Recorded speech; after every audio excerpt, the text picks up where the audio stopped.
First witness is Friday. Thank you, Your Honor. The state calls Michelle McCarta. Excuse me.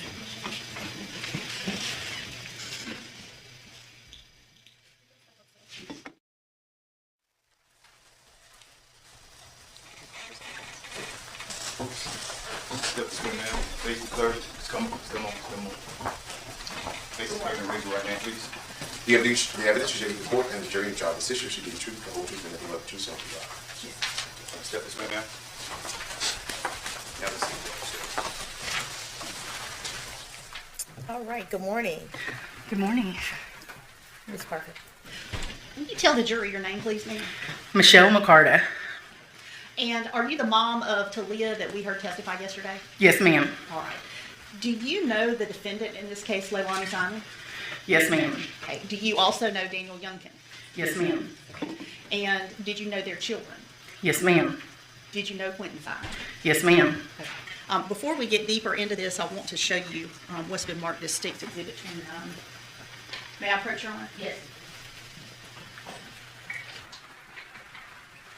Ms. McCarta, I'm showing you what's been marked as State's Exhibit 29. Do you recognize this? Yes, ma'am. Okay, and without saying what's in it, is it a photograph? Yes, ma'am. Okay, and does it fairly and accurately depict what is in the photograph? Yes, ma'am. Okay. Your Honor, at this time, we tender what's been marked as State's Exhibit 29 into evidence, please. Okay, Exhibit 29 is admitted without objection. Okay. And now that it's in evidence, can you tell us what this is a picture of? This is a picture of Quinton. When I was off, we took him to a lobster to eat. Okay. So in this photograph, he was out with you? Yes. Okay. Your Honor, may I publish this to the jury? Yes, you may. Thank you. I'm just going to do it old school. Okay.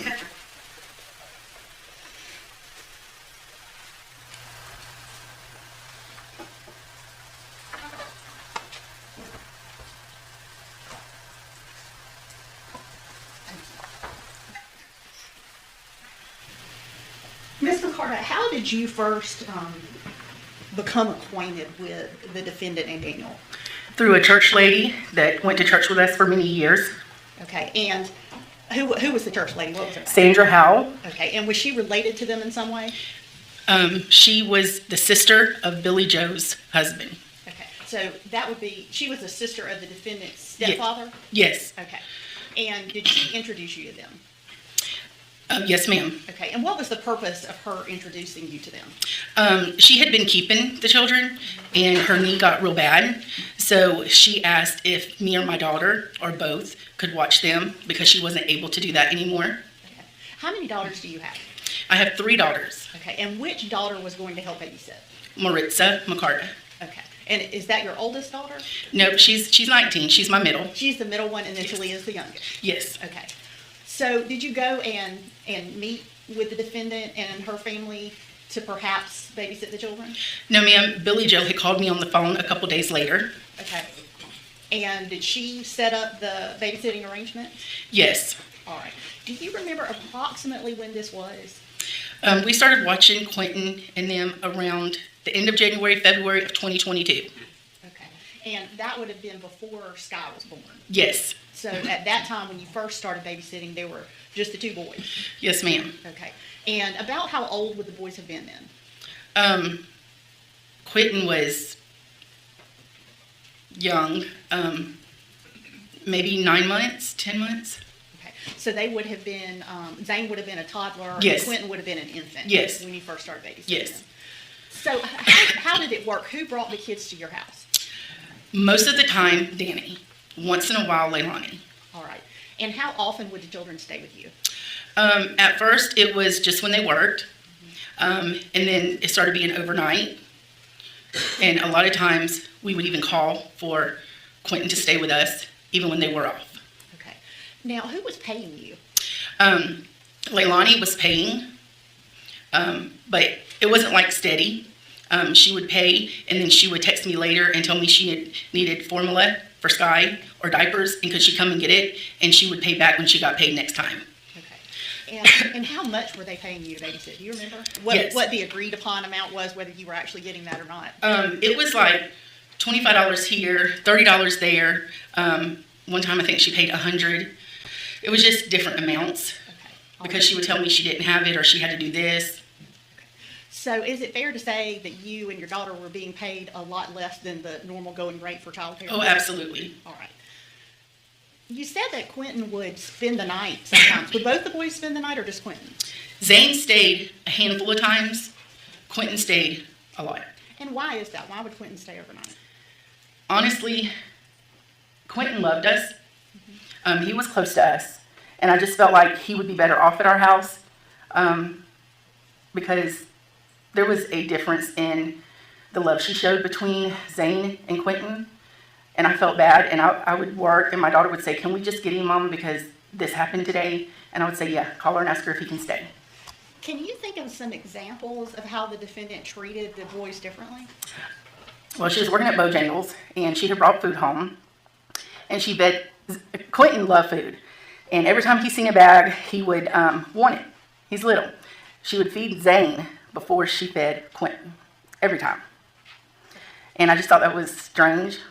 So do you mean she'd give Zane food and make Quinton wait? Yes, ma'am, I mean, absolutely. She wasn't physically feeding Zane. No, she would give him the food. Just give him food. And he would eat, and then Quinton would be, whining and wanting it. And she would give it to him eventually. Did you ever say anything to her about that? I did not. Are there any other ways that she treated the boys differently that you noticed? Just by the way she talked to him, when she would, once in a while that she did come and pick them up, she would, grab Zane and he would hug her because he was close to her. I mean, you could definitely tell it. And then, Quinton, 99% of the time, wanted to stay with us, and he would start crying. Now, if Danny come and picked him up, it was different. Okay. How did Quinton act if Danny came? He would go with Danny. He wouldn't cry to stay with us. He loved Danny. He would, Danny would pick him up and he'd hug him. Okay. All right. Did Leilani ever talk to you about how she felt about the boys? Yes, ma'am. She just, one time, and my daughter had more talks with her than I did. I didn't really talk to her that much, but she just said that she loved Quinton more. I mean, Zane more than Quinton. And, I didn't question it. She's a crappy mom. I knew that. But I just never said anything to her. I would always call Billy Joe when I seen things that was going on. Okay. Did she ever, in that conversation, did she explain more about, like, Zane had been through things with her? Yes, or anything that like Zane had been her ride or die his whole life. And she did not like Quinton's father. Okay. So, other than what you saw in your own home, did you ever see things outside? Like, did you ever observe the children at her house or outside their house? On one incident, my daughter was going to our shed, that's where our laundry room is, and she had come running in and saying, "Mama, Zane and Quinton is in the ditch." Well, it was the road on Buckhalter, but the ditch is right here, and Quinton was actually in the ditch, and Zane was trying to get him out. Okay. Did you go out and see the kids outside? I did. Okay. And at some point, were they returned home or took back to your home? They was returned. I asked Talia to take them home and find out where Leilani was. I immediately called Billy Joe. Okay. And observing these kinds of things, did you ever report it to any authorities? It had been reported. It had happened several times even before we started keeping them that I didn't know about, and it had been reported. Okay. Do you know what authority, if any, it had been reported to? DFACS. Okay. And you say it had been reported, so were you aware of somebody other than you reporting it? Okay. And if you could say yes or no. Yes, I'm sorry. That's okay. And I won't ask you what they said, since we're in court. I just need you to say what you did and said. Let's move to the day that Quinton disappeared. Yes, ma'am. Do you remember that morning? Yes. All right. Actually, let's talk about the day before we move to that. Mm-hmm. The day before, were you supposed to watch the children that day? Yes. And what happened? They picked up the kids. I did watch them, and Danny come and picked them up, and they were supposed to come back the next day. And around about 5:28, 5:29, I got a text from Danny saying that Leilani was keeping the kids today. Okay. Now, had that happened before, where she would not go to work and the children would stay at home? No, because even if she didn't go to work, most of the time she sent them to us because she wanted to sleep. Okay. And how do you know that? Because, and she would stay at home because one day I had them and me and my daughters were taking them somewhere. And when we rode by, when we got in the car, she was on her front porch, it's like a little porch. And when she seen us, she actually ducked down and hid from us. because she was supposed to be at work. But it didn't matter. We loved him, so I would have kept him anyway. Can you tell us a little bit about what Quinton was like? Like, what did Quinton like? I mean, I know he was very young. He wasn't even 2 years old yet, but were there things that he said or things that he liked that you know about? Yes, he loved cheese. Every time I would get home from work, he would want mac and cheese, and he would go to the refrigerator, and he would get my cheese out, my block of cheese, for me to cut it for him. And if I would have let him, he'd ate the whole thing. He loved Blimpie. He loved Bubbles. Anytime we could go to the store and get him Bubbles, he just loved them. He was a very happy baby when he was with us. Okay. And you said that he would spend the night. When he would spend the night, where would he sleep? Usually we would all make a pallet in the floor, and we would let him watch Blimpie until he fell asleep. Okay. And what is Blimpie? It's a cartoon. Okay. Yes, ma'am. For those that don't have little kids that don't know what Blimpie is, so it's a cartoon. Yes. Okay. The children, when they came to your home, were they sent with clothes, food, diapers, things that they would have needed? No, ma'am. Okay. So how was that handled? Well, Zane always come dressed. Several times we got Quinton, and he would be in a long onesie, and he would have poop from all over. I don't want to say a baby didn't smell good, but he smelled like rotten milk. He had rings around his neck.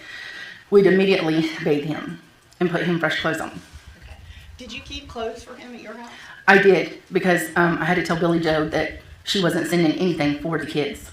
Okay. And did Billy Joe give you money to get clothes? Yes, we went and got clothes. I took pictures of the clothes and the receipt and sent them to her. Okay. And so then after that, you just kept clothes at your house? Yes, I kept half of the clothes there. Okay. All right. Now that we've covered that, now let's go to the day that Quinton disappeared. So that day, what is the first time you became aware something was out of the ordinary? You said, so that morning, Danny had texted you that the kids were going to stay at home. Yes. Did you have, at that point, did you have any more conversation with anybody about that? No. Okay. Then what's the next thing you heard from anybody in that family? Me and my youngest daughter was on the way to McDonald's. Danny calls and asked me, did I get Quinton or have I seen him? And I said, no, why? And he said that Leilani said he was missing. So my kids homeschool. I ran to McDonald's. We come back. I dropped my youngest daughter off, and me and my oldest daughter headed down to Leilani's house. Okay. Do you remember about what time of the morning this was? Maybe around 9. Okay. And so you dropped off food at your house. And how close is your house to theirs? Catty corner across the street. Okay. So y'all are neighbors. You're real close by. Yes. So you dropped food off, and then you went over to their house. Yes. And what do you drive? Armada. And what color is it? White. Okay. And when you got there, did you park in the driveway? I did. Okay. I'm asking because we've seen some scene photos with the vehicle. Yes. And that Armada that's white is your vehicle. Yes, ma'am. Okay. When you got there, were there any police there yet? No, ma'am. All right. What did you do when you got there? I asked Leilani if I could go in and help her look, because Quinton liked to hide. He would hide from us under the bed. Like, he just liked to play like hide and seek. She told me no. Me and my daughter both no. I asked, was the police called?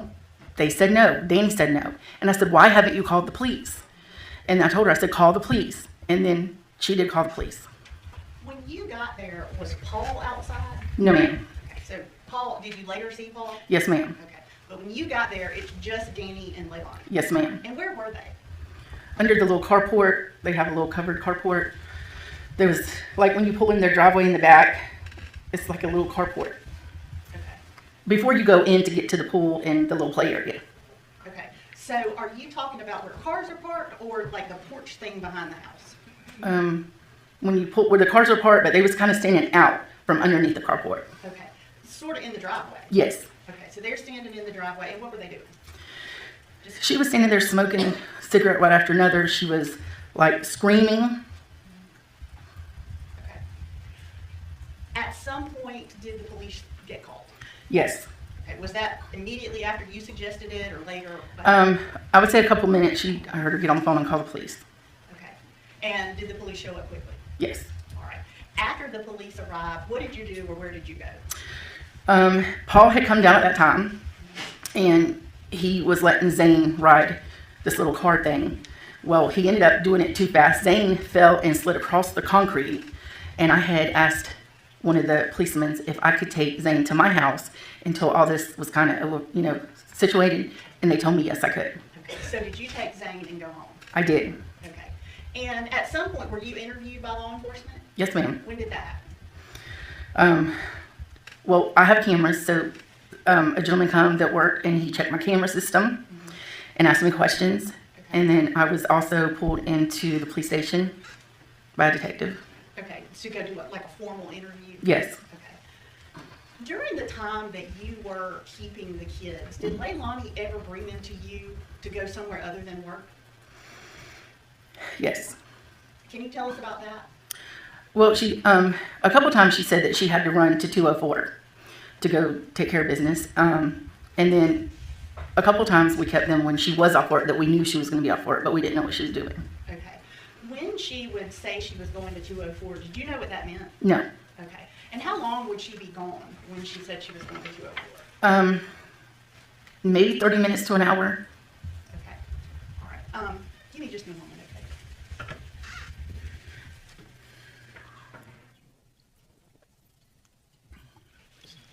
Thank you, Ms. McCarter. That's all the questions that we have, and defense counsel may have some. Thank you.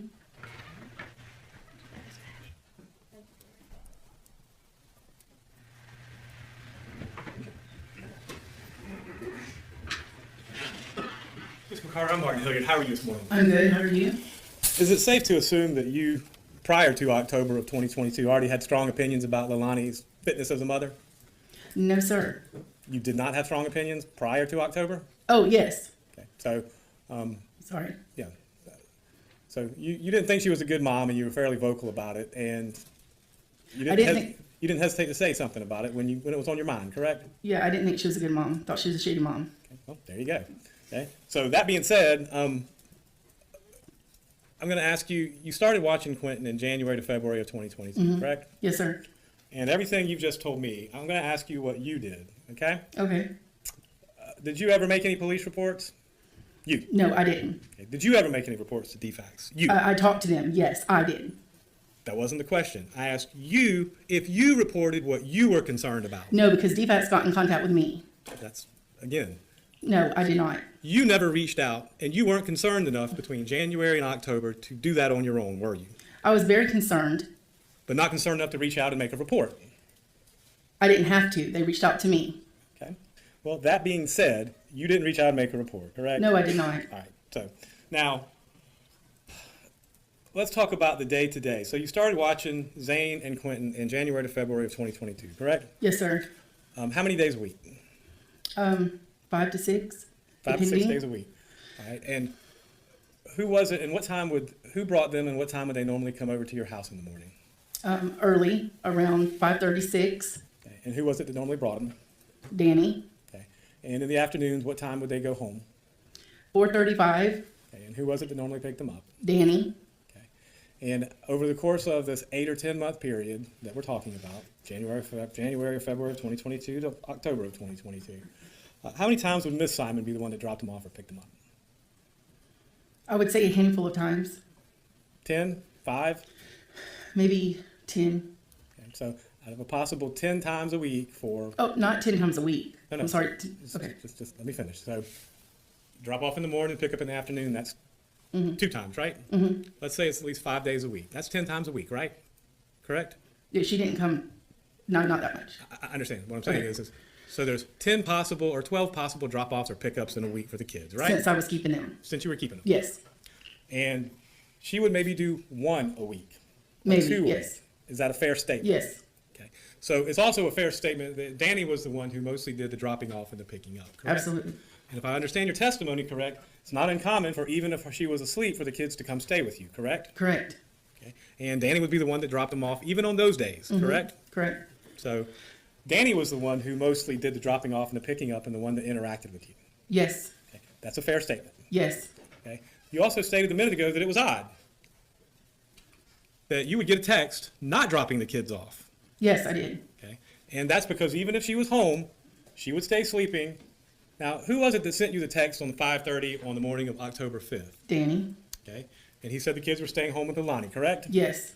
Okay. That was odd, was it not? Yes, because she never kept them. Right. Okay. So did that stand out to you as being odd at the time? No, not, I never thought she would hurt her child, so. Well, I understand you have your conclusions, but it was odd that Danny texted that to you, though, wasn't it? No, I don't think it was odd that he texted it to me. Well, you just stated you can't have it both ways, Ms. Well, no, McCarty. I think it was odd that she kept them because she never did. But I don't think it was odd that Danny texted it to me Okay. because I had more communication with him than I did her. Correct, because he was the one who mostly watched the children, correct? Yes, yes. And he was the one who mostly took care of the children, Yes, correct? absolutely. So that being said, is 90% of the time, he was the one over there care, custody, and control based on what you observed, wasn't it? Yes, Okay. Now, you stated that Quinton would be better off at your house, and y'all kept him a lot of times, correct? yes. All right. And physically, was Quinton thriving? No, how can a kid thrive that doesn't get shown the love and get food and get everything else that another kid would get? I don't think he was thriving. Okay. Would you be surprised to find out that medically he was? Yes, I would. Okay. Now, whenever you responded that day and you came over to the house, you said it was Danny that called you, but is it possible that you were wrong? It might have been Leilani that called you No, to come over? no, Leilani did not call me. Okay. All right. And whenever you got over there, you said she was screaming and upset, correct? She was screaming, but she wasn't crying. I feel like that if something was to happen to one of my kids, I would be hysterical and I would also be out looking for my child.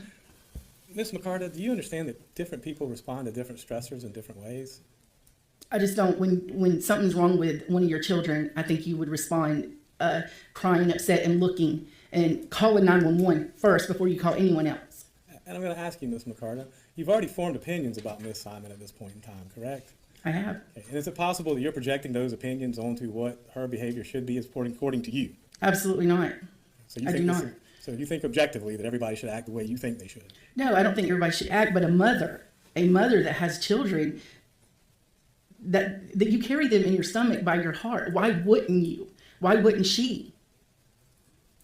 Well, I understand that, but what I'm saying is you seem to be actually saying, yes, you agree with me. I'm saying you're projecting your opinions and your ideas and your beliefs onto other people. No. Is it possible that's what you're doing? No, it's not possible when I'm not doing that. Okay. And who was it that paid you every week, you said? Sometimes Leilani, sometimes Danny. It would come from their different cash apps. All right. So, but you, again, there were Cash App records, and Mm-hmm. so, and they were paid, but not necessarily always regularly, but they paid you. They did. Okay. And you also mentioned this thing about giving food. Now, were there separate containers for Zane and separate containers for Quinton, or was it one container of food? It was, she would bring a bag of food home and it would have, they would both want it, but she would always give Zane first. She would always give it to him first, and she would tell Quinton, stop, wait. All right. And Zane was the older of the two, if I'm not Yes. mistaken, correct? And how old was Zane at this point in time? 3, Okay. And how old would Quinton be at this point in time? 10 months maybe. So, and again, you may have, you may not, but you thought that that was some sort of indicia of preference. Well, yes, because when you have more than one kid, you would take it inside, you would have it, in plates, and give it to both of them, not just serve one while the other one's crying for the food. You would feed both of them. Well, Ms. McCart, I understand that's what you believe, but you understand other people may believe differently and disagree with you. And that's okay, they can disagree with me, but if you have kids, you have to do it, you should do it a certain way. I mean, you should feed both of them. You'd want both of your kids to eat, not just one while the other one's crying. Okay, well, but Quinton did get to eat, though, did he not? Yes, a few minutes later. All right, but you understand there's a difference between withholding food from a child and feeding the child in a different order than you would do, right? Yes. That's all the questions I got, Josh. Ms. Parker? Any redirect? No, Your Honor. All right. Ms. McCarta, you're excused, ma'am. Thank you.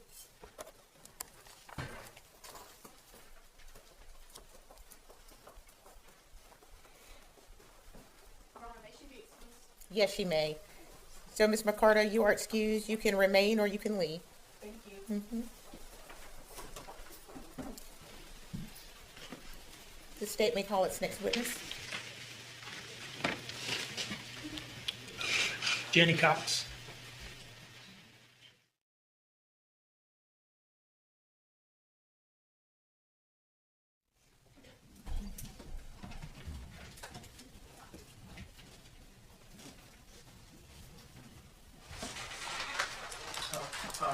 Hold the witness, please. Your Honor, this is one of the witnesses for which we're asking that the cameras not be working anymore. Thank you. I got a thumbs up from Brittany.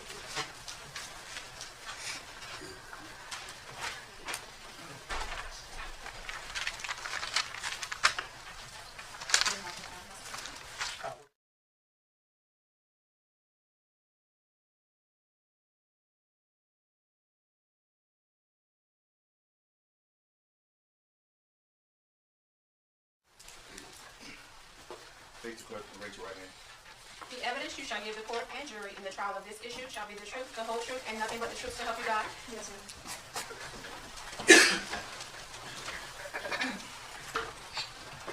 All right, good morning. Good morning. Good morning. Could you please introduce yourself to the jury? My name is Jenny Cox. C-O-X. Yes, sir. And what's your spelling of Jenny? It's Jennie. Where do you work? I work at the Chatham County Police Department. And what is your position there? I'm currently an agent at the counter narcotics team. Okay, so like Marion Lemons, you're detailed out to CNT right now? Yes, sir. Prior to that detailing, were you a detective with Chatham County Police Department's Criminal Investigations Division? Yes, sir, I was. What was the general time period of your being a detective in CID? I was a detective for about a year, from January of 2021 until about January, February of 2022. Now, were you a detective in CID during the time period of this investigation? Yes, sir, I was. Well, this was October of 2022, right? Yes, sir. So I thought you just said you were a detective from January of 2021 to January of 2022. Yes. Okay. I'm sorry, it would have been January of 2022 to January of 2023. Okay, thank you.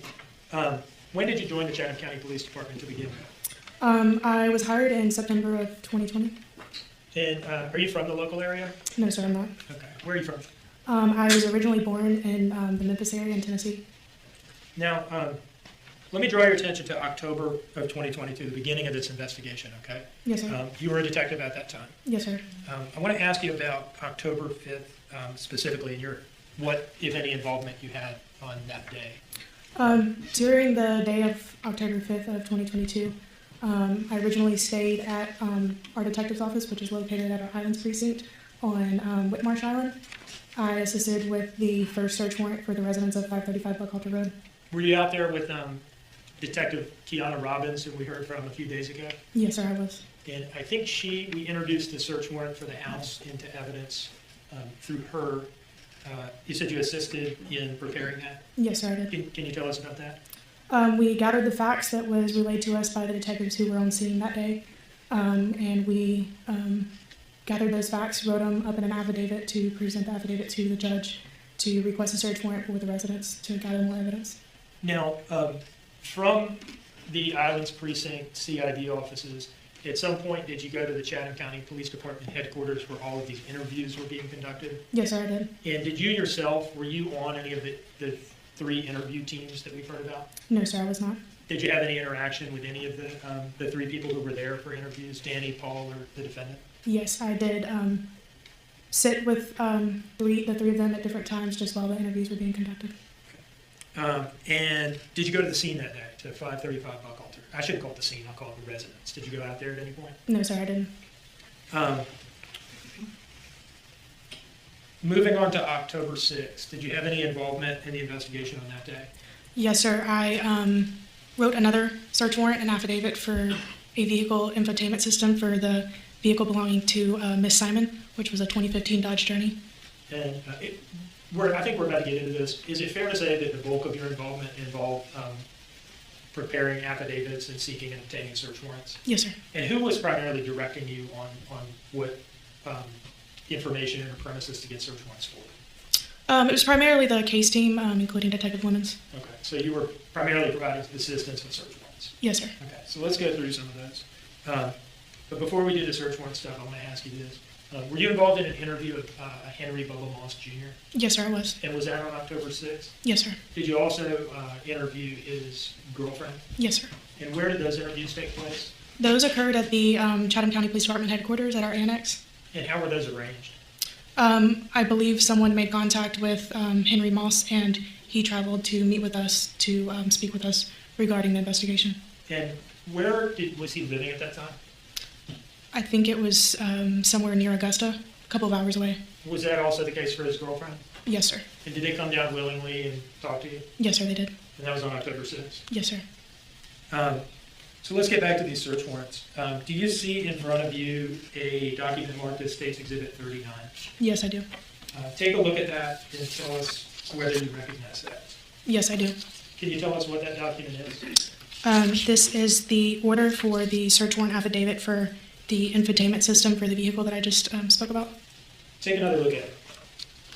Well, do you see in front of you a document marked as State's Exhibit 40? Yes, I do. Okay, look at those documents alongside of each other.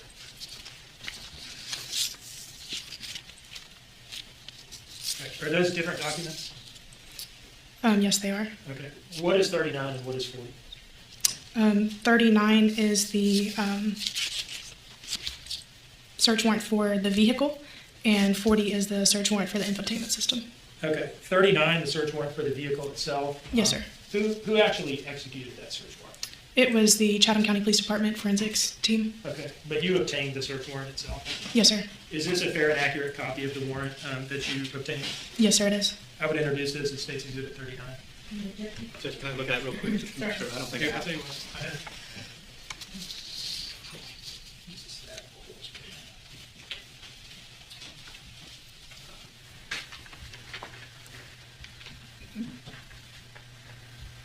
No objection, Judge. 39 is admitted without objection. Tell us again what State's Exhibit 40 is. It is the search warrant for the infotainment system for the vehicle. And we've heard a little bit of testimony about that, but is that an accurate copy of the infotainment search warrant? Yes, sir. When did you obtain that search warrant? This was on October 6th of 2022. Was this at the same time as you got the search warrant for the vehicle itself? Yes, sir, it was. Okay. From the same judge? Yes, sir. I would introduce this as State's Exhibit 40. Having reviewed the exhibit, Judge, no objection. Okay, it is admitted without objection. Now, what were y'all trying to do with this infotainment search warrant? So essentially, infotainment search warrant is just a search warrant for the information system within the vehicle. That information system can give data to us, like GPS location, when the vehicle stops, when the doors open on the vehicle, speeds on the vehicle. It can also provide information like the odometer, and if a phone is hooked up to the information system, like a Bluetooth phone, it'll say what calls were made, what text messages were made. So everything that would be within an information system within a vehicle. Now, can you get infotainment data from every make and model of vehicle? No, you can't. And were you able to get it from the vehicle at issue in this case, the what year? 2015. 2015 Dodge Journey? No, sir, we were not. But you tried. We tried, yes, sir. Is it that you weren't able to pull it, or that data just doesn't exist and isn't able to be obtained on that vehicle? It was not able to be obtained on that vehicle. Okay. Do you see in front of you a document marked as State's Exhibit 41? Yes, sir, I do. Okay. And do you recognize that? Yes, sir. What is it? It is a search warrant for Life 360. And who obtained that search warrant? I did. It's a search warrant addressed to the company Life 360, right? Yes, sir. And what were you asking for? I was requesting data from the Life 360 account from Ms. Leilani Simon and also Mr. Daniel Youngkin. The information that can be provided is location data. Also, there is a way to chat on the application, so you can send messages to people you're sharing your data with. And it also will detect speed and if you're instantly braking or any driving data, it'll provide. So that's what I was requesting, along with subscriber information for both of these accounts. And how did you identify these accounts in the warrant? The accounts were identified by phone numbers. And what was the phone number that you had in there for Daniel Youngkin's Life 360 data? It was 910-729-1458. And what about the defendants? 912-547-5275. This is a fair and accurate copy of your Life 360 search warrant. Yes, sir. I would introduce this as State's Exhibit 41. Having reviewed it, Judge, no objection. Okay, it is admitted without objection. How did you serve that warrant on Life 360? I emailed it to Life 360 to their legal team. And did you receive responsive records in response to that search warrant? Yes, I did. And how did they send them to you? They sent them to me by email in a zip file. Did you download that and save it? Yes, sir, I did. And did you provide it to Detective Lemons and the case team? Yes, sir. Did you provide it to Taylor Burns of the FBI? Yes, sir, I did. Do you see in front of you an item labeled State's Exhibit 42? Yes, sir. Can you open that? It's an envelope, right? Yes, sir. Can you open it up and take a look at the contents? What do you have there in your hand? I have a disk with the Life 360 data that was provided and a certification of the records from Life 360. Your Honor, I would call for this as State's Exhibit 42. Can I approach and look at the affidavit real quick, Judge? Thank you.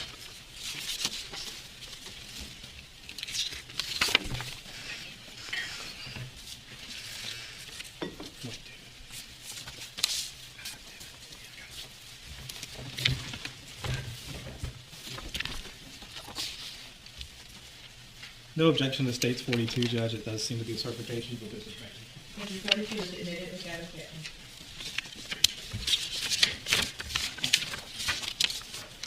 And that just contains the records that you provided to case team and Taylor Burns. Yes, sir.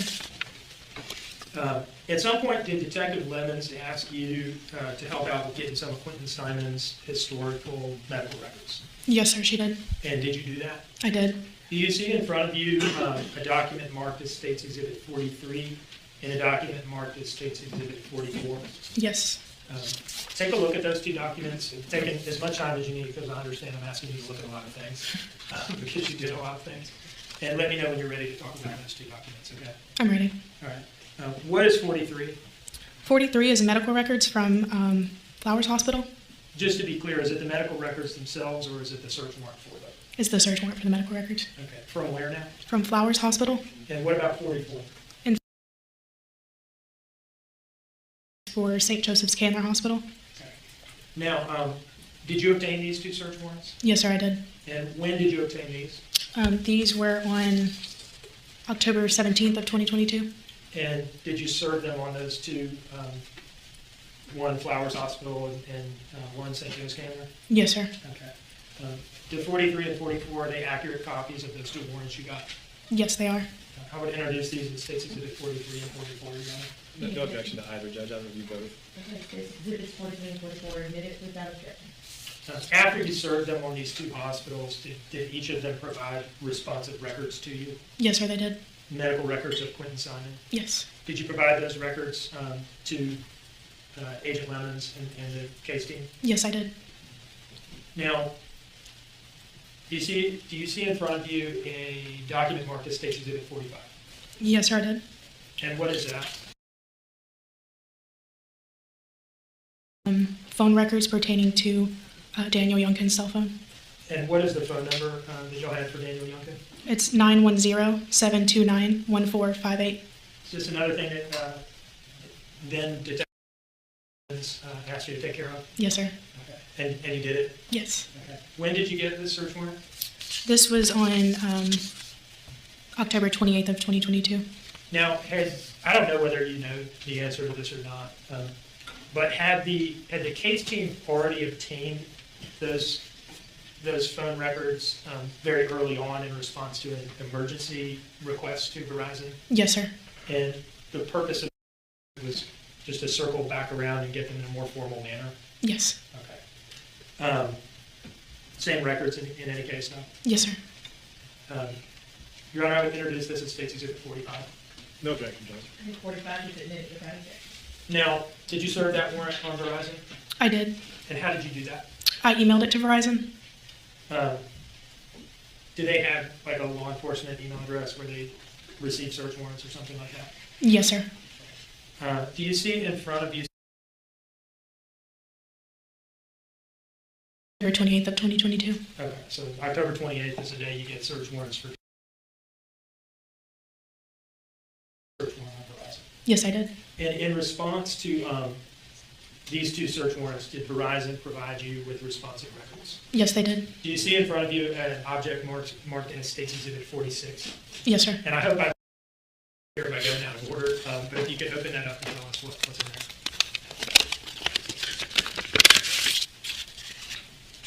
there. This is a disk containing the records from Daniel Youngkin's cell phone, from Verizon, the cell phone records. Okay, so, and does it contain a certificate of authenticity from a business record certificate from Verizon? Yes, sir, it does. All right, so 46 is the search warrant for Daniel. So and then let's go on to 48.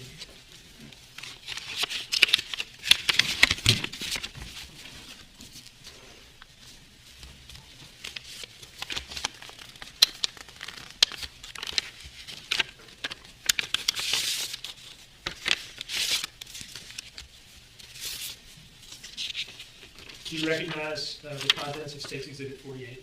Yes, sir. What is that? This is the letter of authenticity and also the cell phone records on a disc for Paul Simon's phone. Okay. And that's the 912-658-6410? Yes, sir. Okay. Your Honor, I would introduce, I've kind of lost my place here, but I would offer the evidence 45, 46, 47, 48. Can I approach the witness and look at the? Yes. Thank you.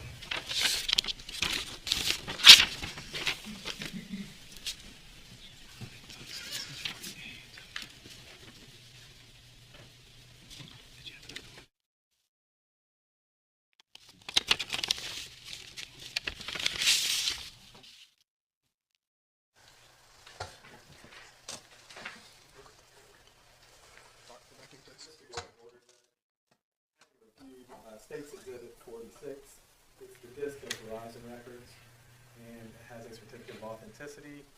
So the defense has no objection as to 46. As to State's Exhibit 48, having reviewed the same, it has the same thing. State's Exhibit 48 has a disc with the business records and the certificate of authenticity, so we lodge no objection to that either. My recollection is that 45 and 47 were search warrants, which I've already looked at. We have no objection to those either. I think that covers all four exhibits. It does. State's Exhibits 45, 46, 47, 48 are admitted without objection.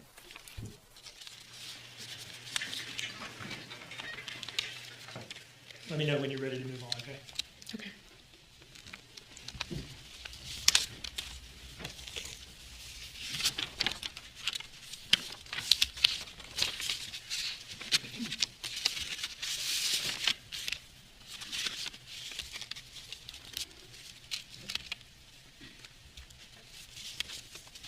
I'm ready. Those phone records that we just talked about, both sets of them, once you received them, did you forward them to Detective Lemons? Yes, I did. And did you forward them to Taylor Burns of the FBI as well? Yes. Now, sometime later in October, were you asked to obtain a couple of search warrants for DNA? Yes, sir. Can you tell us about that? They were requested from the FBI to compare against DNA of any remains found in the landfill. And whose DNA were you asked to get search warrants for? Miss Leilani Simon and her mother, Billy Jo Howell. And did you obtain search warrants for their DNA? Yes, sir. Can you look at State's Exhibit 49 and 50? Do you recognize those documents? Yes, sir. What are those? These are the search warrants for Leilani Simon's DNA and Billy Jo Howell's DNA. And did you obtain those search warrants? Yes, sir. What date did you obtain those search warrants? That was on October 28th of 2022. Are these fair and accurate copies of those two search warrants? Yes, sir. Your Honor, I would introduce these as States 49 and 50. Having reviewed both exhibits, Judge, no objection. Okay. 49, 50 are admitted. Now, did you yourself serve these search warrants, or I guess execute them? Are you talking about the DNA search warrants? Yeah. No, sir, I did not. Okay. Somebody else actually got the swabs and all that? Yes, sir. Okay.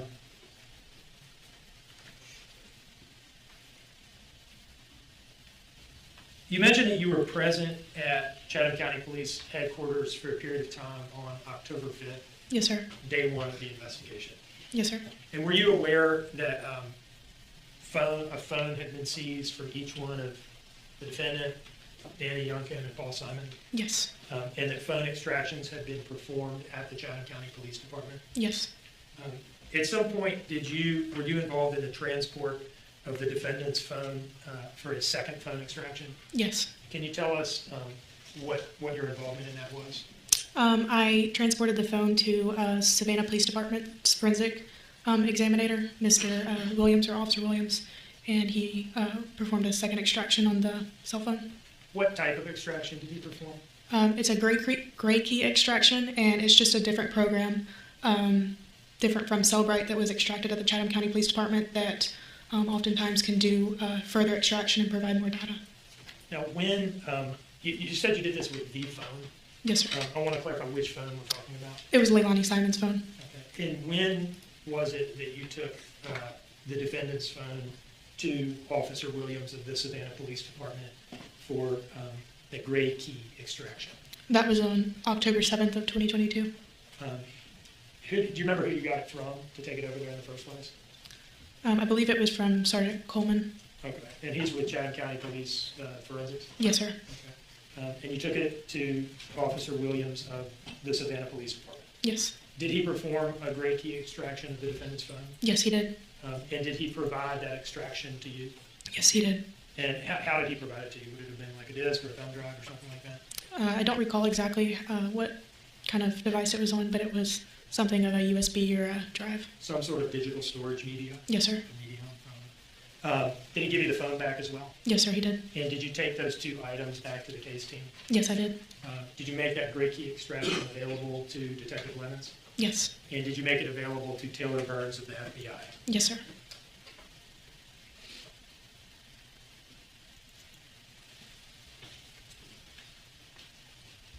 Were you involved in any of the canvas operations, the neighborhood canvas operations that we've heard a little bit about? Yes, sir, I was. Can you tell us about which one you were involved in? I was involved in the canvas of Azalea Mobile Homes. And what was your specific involvement? I was serving as an interpreter. Most of the residents of Azalea Mobile Homes don't speak English, they speak Spanish. And I take it you speak Spanish as well? Yes, sir.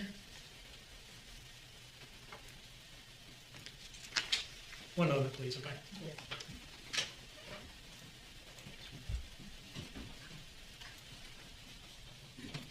No further questions, Your Honor. Just a few questions. I'm going to ask a generalized question, and I might kind of get back down if I need to, but I'm not trying to put words in your mouth. You mostly did the search warrants and collected the records that we've discussed here, correct? Yes, sir. Okay. And you did the search warrants for the DNA, but you didn't do the collection on that, correct? Yes, sir. And you did a canvas of the Azalea Mobile Home Park. Yes, sir. What day was that? I don't recall. I know it was the Sunday following when the investigation started, but I don't recall the exact date. And that's fine. But that was pretty much the extent of your involvement in the case that I'm aware of and that Mr. Deans asked you about, correct? Yes, sir. I just kind of served as a assistance role throughout the investigation. And that's all I wanted to make sure of. So you took the records and passed it on to Detective Lemons or Taylor Burns, correct? Yes, sir. Didn't do any interpretation or other than that? No, sir. Same thing with the phone extraction. You just collected the data and turned it over, correct? Yes, sir. That's all the questions I got, Judge. Thank you. Mr. Keeney, no redirect at this point. No, Your Honor. Okay, give me a second. Thank you, Judge. May she be excused? She certainly may. Thank you. Please, clerk, raise your right hand. Do you have an interest in your report and during the trial of this issue should be the truth, the whole truth, and nothing but the truth, so help you God?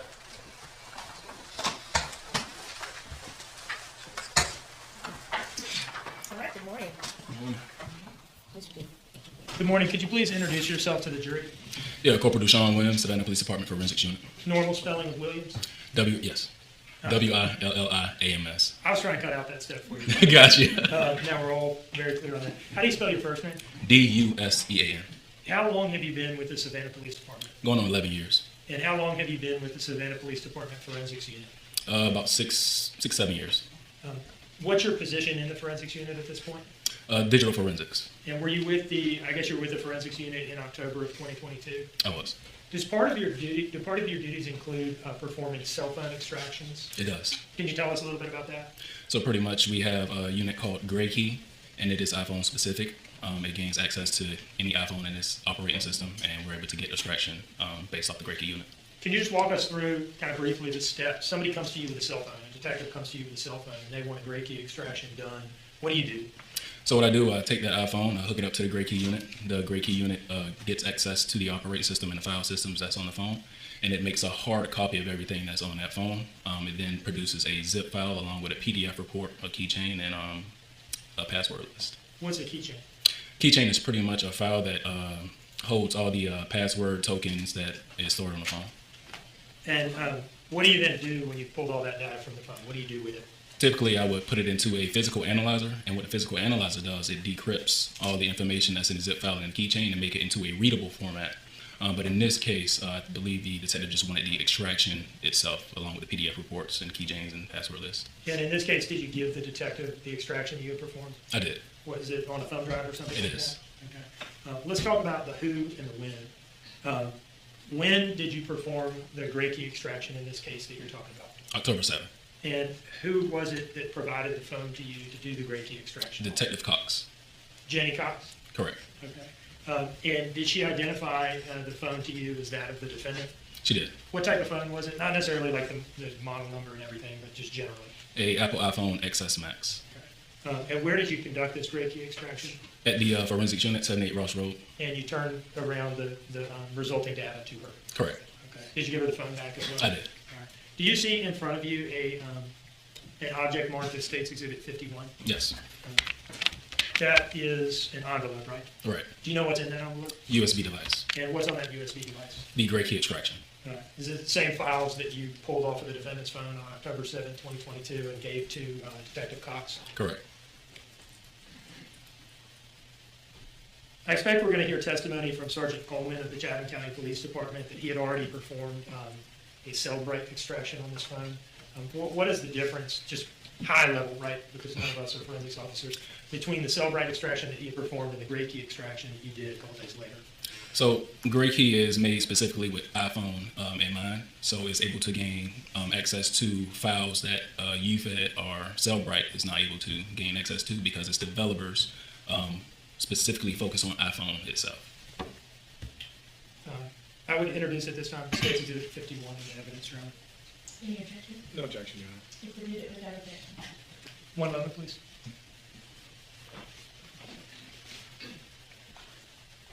No further questions, Your Honor. Thank you. Thank you, Judge. Mr. Williams, you just stated a minute ago, Officer Williams, that gray key is iPhone specific and Cellbrite is not. What are the differences between the two? I mean, what's like a file that a Cellbrite would extract or not extract that a gray key would? Well, one that I can think of offhand is the keychain that it can extract. It can bypass the operating systems on a iPhone better than the Cellbrite because, like I said, the developers of the gray key unit put more specifics on the iPhone itself. So, and I'm not trying to put words in your mouth, I'm just genuinely trying to understand. So it sounds to me like a Cellbrite extraction would get a lot less material than a gray key extraction would get. Typically. Okay. And is that the reason for running the gray key extraction is to get more specific? To an iPhone, yes. Okay. And when you do these extractions, I assume you just plug it into a USB device or some other port and the computers do what they do. And so I actually hooked the phone up to the gray key unit based off the port that's connected to an iPhone. So I believe it's a USB-C now. So gray key has a USB-C that I can connect that phone to the gray key unit. And it just generates this report, and that's it. And then you send it along to the detective or whoever you send it to. It right? gains access to the files on the phone, and it does give me a zip file that contains all that data from the phone. And what I'm trying to narrow down is basically when you do the extraction, you take the phone, you plug it in, you do the extraction, you get a hard drive, and you pass it along, correct? Correct. That's the extent of your involvement in this. Right. All right. Did you review any of the extraction on this or just forward it like you normally do? I just forwarded it to the detective that needed it. That's all the questions I got. Thank you, Judge. All right, thank you. Any redirect, Mr. Dean? No, Your Honor. Thank you. And Ms. O'Connor.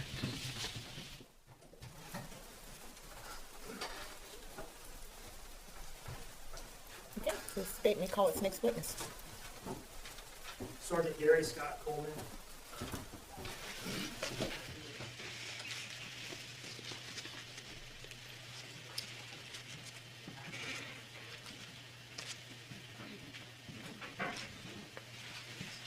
Raise your right hand and repeat the oath.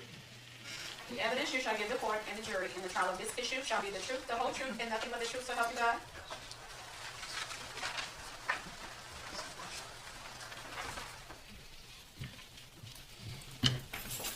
Good morning. Good morning, Ann. How are you? Thank you. Good morning. Could you please introduce yourself to the jury? Yes, sir. My name is Sergeant Gary Scott Coleman. I work for the Chatham County Police Department. I am the supervisor of their crime scene unit. I started police work in 2002. This is my 23rd year. I have been doing forensic work since 2009. I was one of the two supervisors of Savannah-Chatham County Metro PD after the demerger. Because I was a previous county employee, I came back to start up the new county police, and that's where I've been since. And in October of 2022, were you heading up the Chatham County Police Department's forensics unit? Yes, sir, I was. Who did you have under you? At that time, I had Corporal Philip Schenker, A Corporal Matthew Diggins had just started on Monday, and this was a Wednesday, so he was brand new. And I had a Corporal Michelle Shiro, who her last day was Friday, so I wasn't using her for that. Now, did the forensics unit, well, let me ask you just a couple more questions about your background. Yes, sir. Can you tell us what, if any, training you have in the acquisition of digital evidence and analysis of digital evidence? Yes, sir. I have a certification from the Department of Homeland Security. FLETC is what they call it down in Brunswick. They like to use a lot of acronyms, so it's a Digital Evidence Acquisition Specialist. I also have a certification in through Department of Homeland Security in Quantico in seized computer evidence recovery as well. Now, every time you use an acronym, I'm going to have to ask you for the record what it stands for. What is FLETC? People may know. FLETC is the Federal Law Enforcement Training Center in Glencoe, Georgia, which is right near Brunswick. Okay. Let's go back to October 5th. Yes. Did your forensics unit respond to 535 Buckhalter that day? Yes, sir, we did. And were you there in a supervisory capacity over what forensics was doing? Yes, sir. Can you tell us the various things that you all did out there that day? The main objective that day, because it was a missing child, was the department owns several drones. Myself and one other of my investigators has their FAA license to fly a drone. We figured we could cover a lot more area. It borders Hunter Army Airfield. If you go a little bit further down Buckhalter, I had to call the Hunter Air Tower to see if we could clear the air because, the military doesn't really like anybody telling them what to do. So, but we got the air cleared so we could search. Batteries in these drones, they drain very fast. We have 4 sets and they do not charge very fast. So the mission lasted about an hour. It's equipped with a thermal device as well. We use the thermal during the day and we were not able to locate anybody. So we packed up and left. At some point when you were out there, did y'all document the premises with photographs and so forth? Corporal Schenker did. Okay. Now, did you go to Chatham County Police Department headquarters? Yes, after I left the scene. And was that where the defendant and Daniel Youngkin and Paul Simon were being interviewed? Yes, I was aware they were in the building. Just for the record, is that building where they were interviewed on October 5th, is that in Chatham County? Yes, sir, it is. While you were present at Chatham County Police Department headquarters, were you asked to conduct any digital evidence acquisition? Yes, I was. Can you tell us about that? Yes, I believe it was Detective Cox, Detective Jenny Cox, brought me 3 phones. She identified them as the defendant's phone, Paul Simon's phone, and Daniel's phone. We have a machine called, it's a company called Cellbrite. You probably heard that already. That company specializes in extracting certain kinds of information from cell phones. Detective Cox informed me they had gotten verbal consent to search the phones, and I went ahead and extracted all 3 of them, and then provided them back to Detective Cox when I was finished with them. Now, how did you go about conducting the Cellbrite extractions on this phone? Can you just at a high level kind of walk us through the process? So when you get a phone, it's always really good to have the code, and I believe they had provided the codes. The machine, it's basically like plugging it into a charger, for lack of a better. The machine is a box about that big. It also works with software on a computer, so it's plugged into a computer, and it will select the make and the model of the phone if it's in the catalog. Otherwise, you have to manually include it to put it in. Once you do that, you basically, there's a lot of technical stuff that you get into, but you make a folder, you tell the computer where you want the extraction to go, and you push the button, and it does it. It does the magic. And then you said you turn those extractions around to the detectives? Yes. So typically what I do is when I perform an extraction, it comes out as a UFD file. And if you're familiar with Microsoft or what have you, it'll come out as a .doc file, like a doc file, or an Excel spreadsheet, it's a .exl file.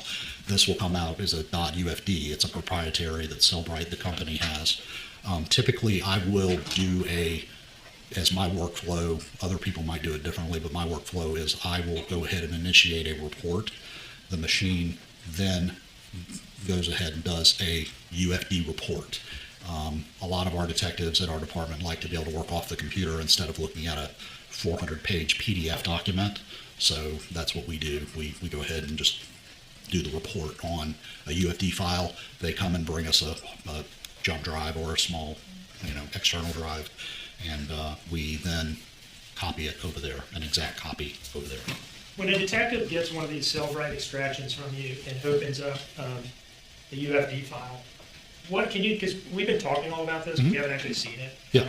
What are they looking at? Like, what does it look like to go through a cell phone extraction as a detective? So there is a reader program that the computer that Cellbrite will put into the folders, and think about it like Adobe Reader. Okay, like you might not have the full-blown version of Adobe Acrobat, but you'll have, the Adobe Reader. It's a light version. It comes up as kind of a dashboard. It shows, the phone, what it looks like, the make, the model, serial number, phone number. There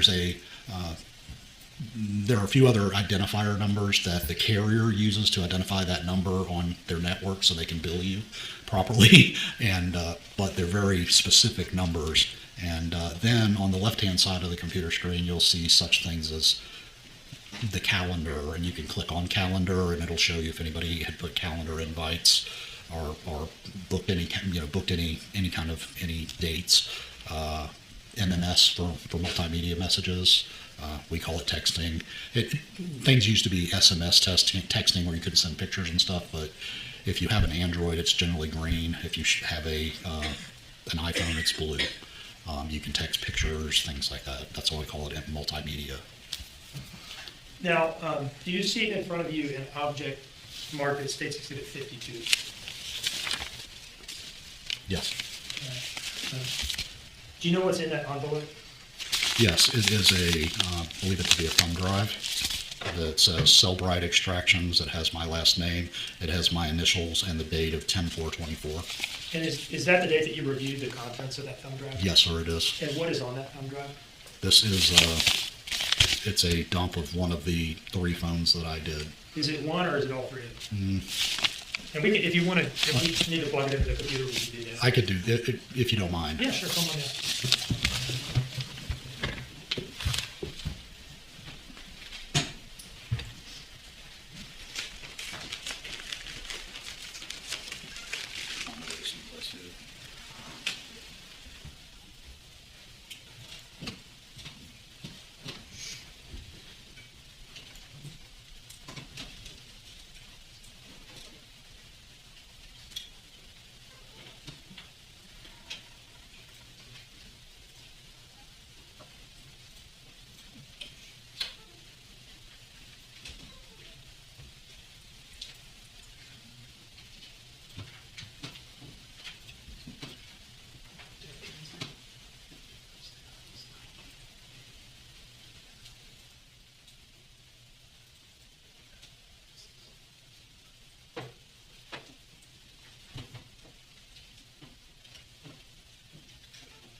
All right, have you now reviewed the contents of States Exhibit 52? Yes, sir, I have. Can you tell us what's on it? Yes, it is the extraction of Leilani Simon, Paul Simon, and Daniel Youngkin's cell phones. And are those the extractions that you performed on October 5th? Yes, sir. And are those the extractions that you turned around to the detectives? Yes. Your Honor, I offer this as States Exhibit 52. No objection. 52 is admitted without objection. Now, do you see in front of you a document marked as States Exhibit 53? Yes, sir, I do. Can you flip through that and let me know when you're ready to talk about it? Yes, sir.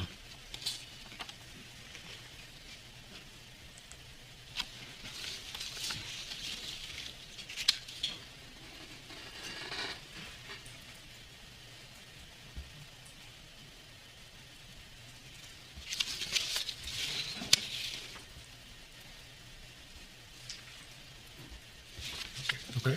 All right. Do you recognize that? Yes, sir. What is it? It's actually the first page that what I was describing a few minutes ago. It's the first page that you'll look at on a UFD reader after you've extracted a phone. I can see that it is, the first page is an Apple iPhone XS Max.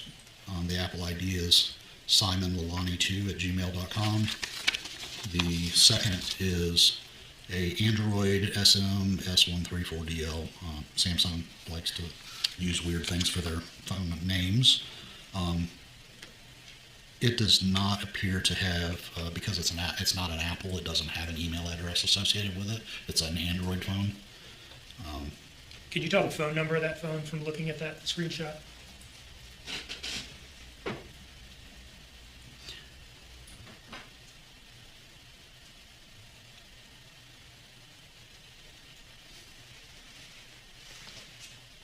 Do you see a field on there, MSISDN? That's it. 910, you have to forgive me, my eyes are not what they used to be. 910-729-1458. So would that be the screenshot of Daniel, first opening frame of Daniel Youngkin's? Yes, it's a Samsung. Then what about the third page? The third is another Android operating system phone. It is a Motorola G Pure. The phone number is 912-658-6410. And would that be Paul's? That is going to be Paul Simon's phone. Your Honor, I would introduce this as State's Exhibit 53. No objection. I want to publish these and just briefly have you kind of walk us on to where you're seeing this stuff, okay? Okay.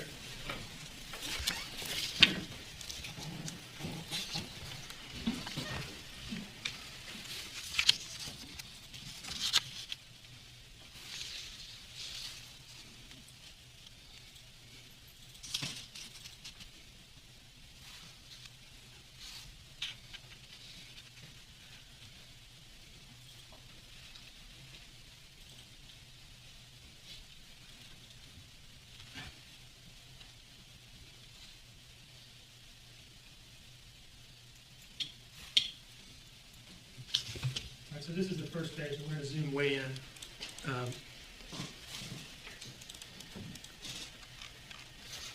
In this pink box right here, do you see some dates there? Yes, sir. What do those dates refer to? Those are the dates when the extraction started and then when the extraction was over with. All right, and we see October 5th there. Yes, sir. And this is for which phone now? This is for the iPhone XX Max, which I believe was Leilani Simon's phone. All right, moving down a little bit. The Apple ID indicates as much. Yes, you have to include an email address. If anybody's familiar with Apple, you have to have an Apple ID. It's an email address associated with it. All right, and is there somewhere on this list of identifiers where we can see what the phone number is? Yes, right there. The MSISDN. It's area code 912-547-5275. Okay.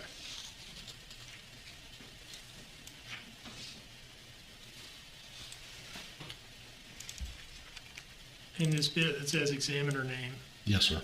Who's that? That would be me. Move on to the second page. This also indicates that this extraction was performed on the 5th Yes, sir, it does. by you. Yes, sir. And the MSISDN, It is 910-729-458. 1458. 1458. Yes, sir. Sorry, I should have zoomed in more for you. MSISDN is essentially the phone number. Yes, sir. It's the carrier phone number. And slide 3, also October 5th. Yes, sir, it is. Also you as the examiner.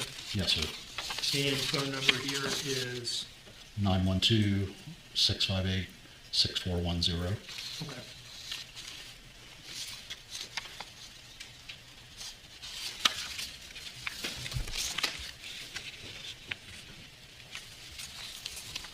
All right, were you involved in the collection of some video footage in this case? Yes, sir, I was. And have you prepared a presentation that stitches together some of the relevant video? Yes, sir. Now, when you go out and collect video, are you collecting only the, relevant 1 or 2 minutes, or are you collecting like a broader swath? We can have a range the detectives will have us pull. I typically will do an hour before, an hour after, just in case we don't catch something. But through detective information, we were able to kind of narrow down a time frame a little bit less.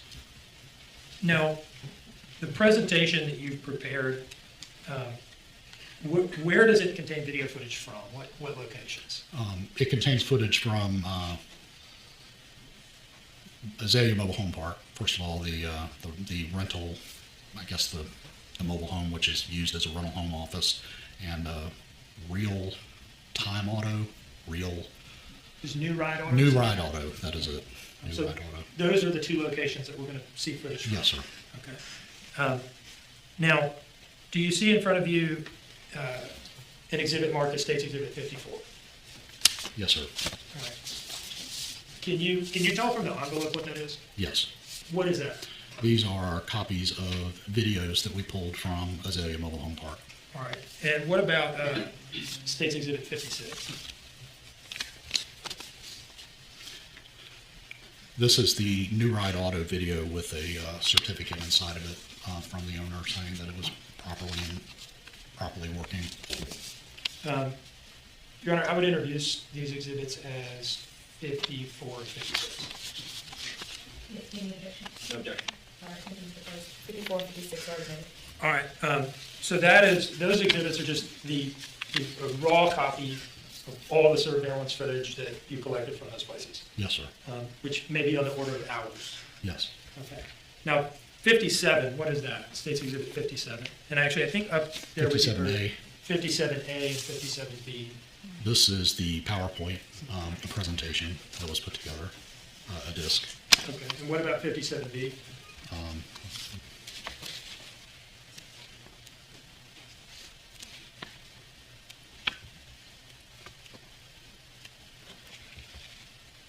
Is it just a printout of this? It is a printout of the presentation. Okay. I want to talk to you a little bit about the components of this PowerPoint presentation, okay?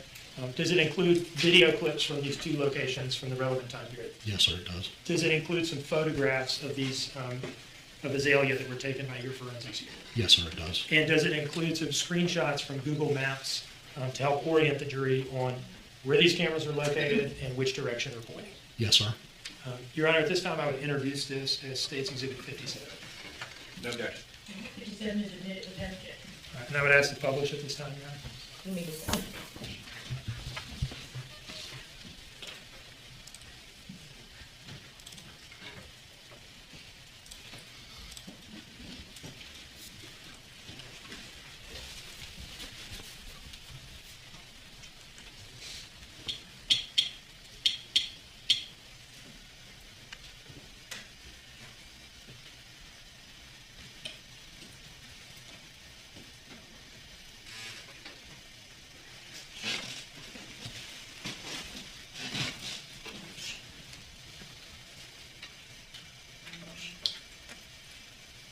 Right. Before we get into the nuts and bolts of this, can you just kind of summarize broadly for us Yes, sir. what this presentation and the video footage contained in it are going to show as to the defendant's movement shortly after 1 a.m. on October 5th? Yes, sir, I can. Would it help to stand our point? Sure, yeah, you can stand up. Tom. So the video is concentrated in this area right here. I'm just going to ask you, Sergeant, if Yes, you can just be mindful of keeping your voice up. We have Yes, Miss ma'am. Natalie trying to be talking now. This is the area that the video was collected from. And the New Ride Auto is almost right on the corner of Buckhalter and 17 or Beachy Road. The way the Google map did it was it took you to the center of Azalea Mobile Home Park, but the office is approximately right here. And what's it going to show in terms of what that vehicle did, just in tight summary? It shows it come in. It shows it come in the main road and continue down. And we lose track of it. It goes out of frame somewhere in here. And then we pick up a vehicle over on the exit, and then we see it come and then exit Azalea Mobile Home Park. It makes a left-hand turn, makes another left-hand turn at Buckhalter Road where New Ride Auto is about right here. They have a camera pointing this way, and you can see it head south on Buckhalter. Back in the direction of 535 Buckhalter? Yes, sir. Now, is this video footage going to show that vehicle stationary at the dumpsters for any period of time during that trip? Yes, sir. For about how long, give or take? Could have been 35, 45 seconds. 1 minute, please. All right, so with that preview, slide 1, what are we looking at here? What does this show? So this is just an overall map of the area from 535 Buckhalter Road to Azalea Mobile Home Park. Google Maps is estimating that it takes 7 minutes and 2.7 miles. Buckhalter Road is the L shape here? Yes, sir. Okay, so even though there's a turn there, does it remain Buckhalter Road? Yes, sir. It's a pretty sizable dog leg to the right. Now this road running kind of diagonal in the top left, this larger road, what is that? That is Ogeechee Road. Some people call it it's a U.S. Highway 17, but a lot of the locals call it Ogeechee Road. You said that the video footage is concentrated in this area at the top, like the Buckhalter Ogeechee Road intersection? Yes, sir. All right. Now moving on to the next slide, where have we moved here? So this is the intersection of Buckhalter Road and Highway 17 or Ogeechee Road. That is where the New Ride Auto is approximately right here. There is my Spanish isn't good. It's a Hispanic restaurant and grocery store right here. Okay. And then you head down and take a right at 4711 to go past a Chevron station that's right here, and that takes you directly into Azalea Mobile Home Park. Now, the next slide, does this slide show the locations of the buildings from which you obtained the video footage? Yes, sir, it does. Okay. And can we see Ogeechee Road in this image? Yes, it is the 4-lane with a divider running almost horizontally at the top of the screen. And do you see the marker there for New Ride Auto? Yes, sir. Is that Buckhalter Road immediately to the left of that? Yes, sir, that is. It's running north and south at that point from the vantage point you have. Now, can we see the Chevron in this image? Yes, sir. And where is it? I'm sorry I keep asking It's all you right. to get up, but that might be the easiest way to do it. So this is the Chevron convenience store. These are the gas pumps for the Chevron station. Again, the store, the gas pumps for the Chevron station. Okay, for the record, that's, trying to think of the best way to do this. That would be above the left side of the yellow marker for the Azalea Management Office. If you go along the left side of that marker and go up, you see the white square, and that's the Chevron. And then above that is the parking lot and pumps for the Chevron. Yes, sir, it is. All right, this next slide, what intersection is this? This is the intersection of Buckhalter Road, which is running north and south vertically across the screen. That is Ogeechee Road, Highway 17 running horizontally. And do you see that structure with the yellow arrow pointing off of it? Yes, sir, I do. Now, that yellow arrow is something that we added, right, in PowerPoint? Yes. And what does that arrow signify? That arrow signifies a camera that is mounted on that building. And what is that building again? That is a New Ride Auto. Where does that camera point? It points towards the primarily Buckhalter Road on the corner of the intersection Okay. and the entrance to Buckhalter. Now, this next slide, again, we back out to where we see both of the structures that we're going to talk about footage from, correct? Yes, sir. And in the next slide, you mentioned that you got camera footage from cameras mounted on the management shed at Azalea. Yes. I'm now advancing again, so we see one arrow on the left side kind of pointing up. Do you see how that arrow is sort of on the edge of a white structure? Yes, sir. What is that white structure? The white structure is the rental office for Azalea Mobile Home Park. And what does that yellow arrow signify? It is pointing in the direction of the camera, which we downloaded video from. Okay, so does this yellow arrow signify one of the cameras from which you obtained video footage at that place? Yes, sir. Now, the monitoring system where you can look at the footage from these cameras, where is that? It is located inside the rental office the same building that the cameras are hanging off of? Yes, sir. Okay. I've advanced again, now we see a second yellow arrow pointing more or less in the other direction, right? Yes, sir. What does this arrow signify? So this arrow signifies a second camera that is pointed down the entrance road to Azalea Mobile Home Park. All right, so we're at 2 Azalea cameras now, right? Yes, sir. Okay. And if you were to travel, south on that road, would you pass through the frame of one camera and into the frame of another pretty much immediately? Yes, sir. They're very close together. I've advanced again, and now we see a third arrow pointing kind of like down and to the right and down a little bit on this slide. What does that arrow signify? That is the third camera that we pulled video from. If you follow the arrow down and to the right, you might see this. You might see this greenish area, this brownish area. Like in the extreme bottom right? Yes, sir. Frame? Yes, sir. And what is there? That is where the waste collection point is, the dumpsters for the community. What is this? You see this? What looks like a white car here? Yes. All right. And then above that, the white structure that you've described as the management office, I think? Yes, sir. What is this sort of triangular area here? It's kind of a maintenance yard. They appear to keep maintenance equipment in there, what have you, skid steers, just different types of maintenance equipment. And is this yard bounded by a fence? Yes, it is. Can you describe that fence? I call it a hurricane fence. It's a metal fence. And of note was that it had some green slats running through it. And this triangular yard here, just north of that white maintenance shed, what's it bounded by on the other side of the fence? Show me. What is this here? Oh, that is the exit road to Azalea Mobile Home Park. Okay, so is it fair to say that if you want to come into Azalea, you come down this road here? Yes. On the left? Yes. And then if you want to get out, you can go out this way? Yes, sir. Okay. That's what you're supposed to do. Is this a one-way street or two-way street? It is a one-way street. Okay, so it's a two-way street, or a one-way street to exit? Yes. Okay.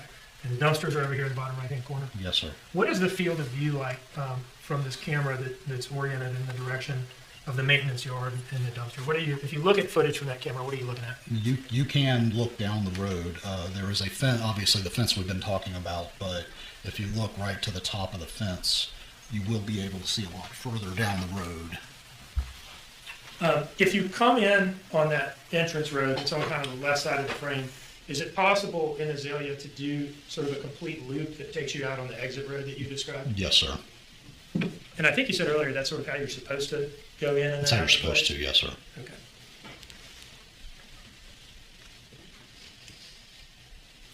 Now, I've gone back to where we're only looking at this. I've advanced to where we're looking at the single arrow pointed up, and that signifies the first camera that you were talking about, correct? Yes, sir.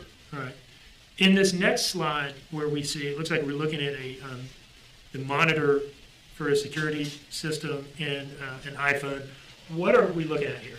So that is the camera from the arrow that y'all just saw on the Google map, pointing towards, in the upper left-hand corner, you'll see the Chevron station building, and out here, you'll see Ageechee Road.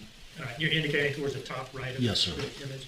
So does this camera capture cars entering Azalea Mobile Home Plaza? Yes, sir, it does. And we heard testimony from Officer Schenker. And Your Honor, I'm sorry, I did not ask permission. May I remain seated at this point? Yes. Mr. Dean, anytime that you're operating in this way, you can remain seated. Thank you, Your Honor. He testified that the time stamp on the Azalea cameras was off by it was like 80, 81 minutes slow. Do you agree with that? Yes, sir, I do. 80, 81 minutes, because the phone does not give the seconds like the video does. Okay. So this is the field of view from that first camera that we've talked about. Yes, sir.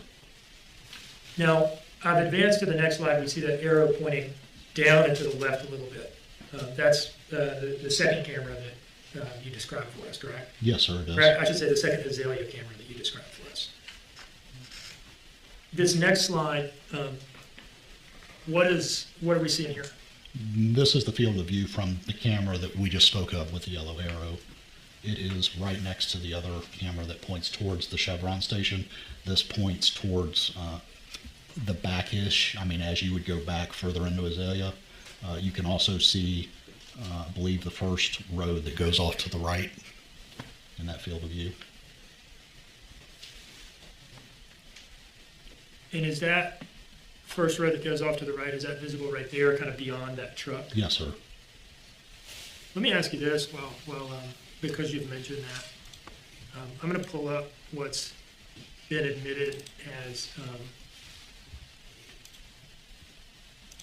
State's Exhibit 35. Do you see this?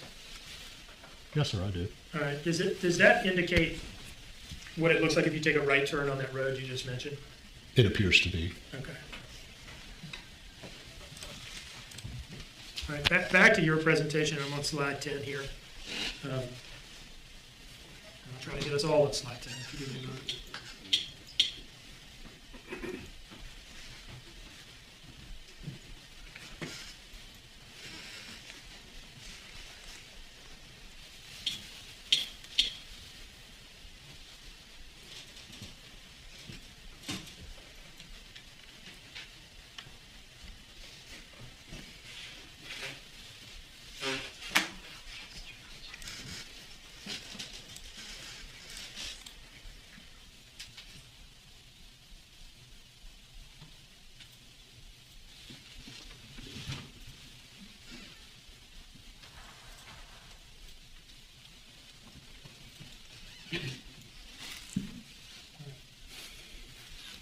Mr. Dean, while you're preparing that, we need to take a short break.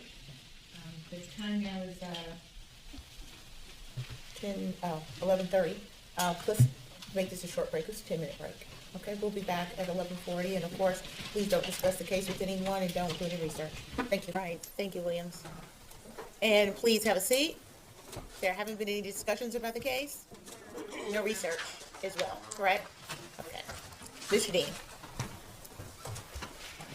All right, so we're on slide 11, and this is that arrow that signifies the third camera at Azalea that we talked about, the one that's oriented into that maintenance yard and kind of catches the dumpsters in the distance. Yes, sir. And we've got the dumpsters marked there, right? Yes. All right, this next slide, slide 12, what are we looking at here?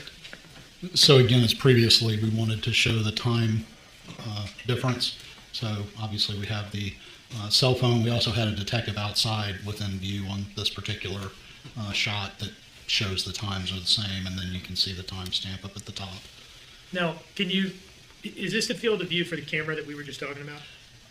It's as close as we could get to it. You know, we had it up in the air, and I think it's probably a little bit better view from the camera than what we're seeing here out the window. What we were trying to prove in this image was the time difference. Okay. We are looking at a monitor here, though, right? Yes. All right, so this shows the orientation of that camera? Yes, sir, it does. Can you describe to us where that fence is that you were talking about earlier? Yes, sir, if I may. Sure, go ahead. So, what I describe as metal hurricane fence is this.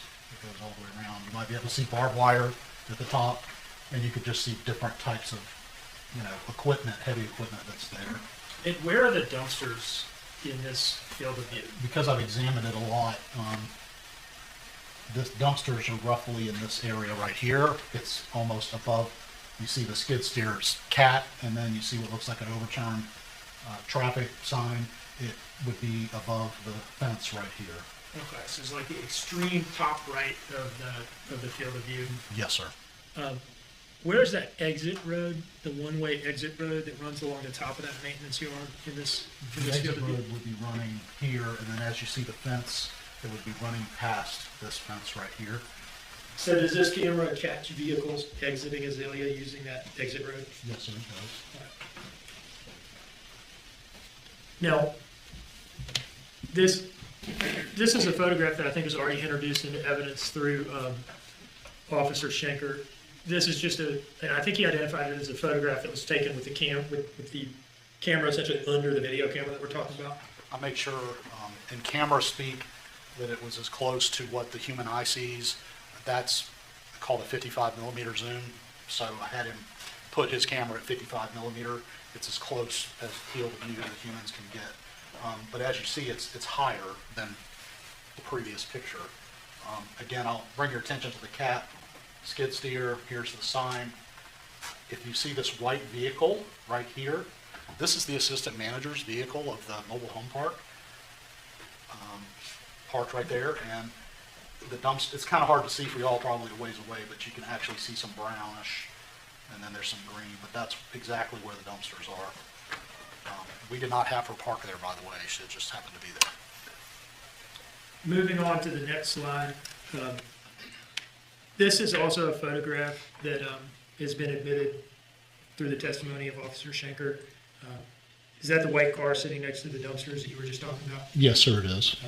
Is it in the same place in this image as it was in the last image? It appears to be. In other words, it hadn't moved? No, sir. Okay.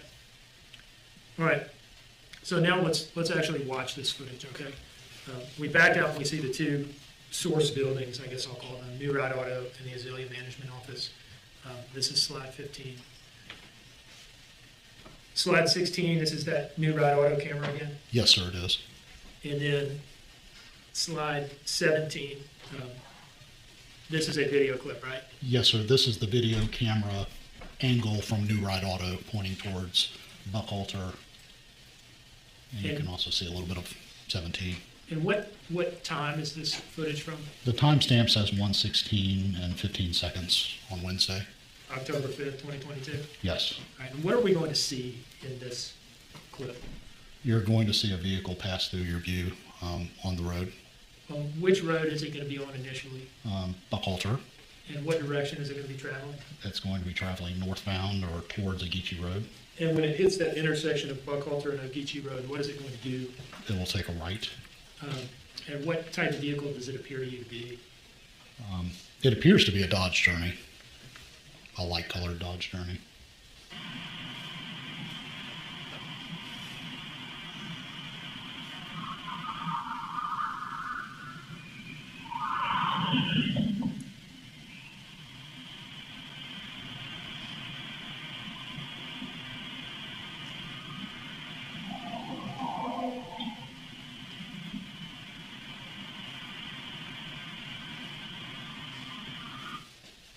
Now, this series of video clips is in chronological order of when the events occurred, correct? Yes, sir, they are. So at this point, that Dodge Journey is taking a right onto Ogeechee Road from Buckhalter Road, right? Yes, it is. All right, moving to slide 18, we see the two source buildings marked again. In slide 19, this shows the position and orientation of the first camera that we're going to see footage from, correct? Yes, sir, it does. Now, can we see the overhang for the Chevron pumps up there in the top left area? Yes, sir, in the top right, top left. And are those some U-Hauls next to that, kind of reflecting? Yes, I think at the time they were running U-Hauls at that establishment. In that timestamp that says 23:56, that's 80 to 81 minutes slow, correct? Yes, sir. So if it says 23:56 and you add 80 to 81 minutes, you get like 1:17 a.m. or so Yes, sir. on October 5th, 2022, right? Yes, sir. And what is this clip going to show? It's going to show a vehicle approach from the left side of the screen, and then it will make a right-hand turn on the entrance to Azalea Mobile Home Park. Does it appear to be the same vehicle as in the last clip we just watched? It does. And this would have been just seconds after that clip we just watched, correct? Yes, sir.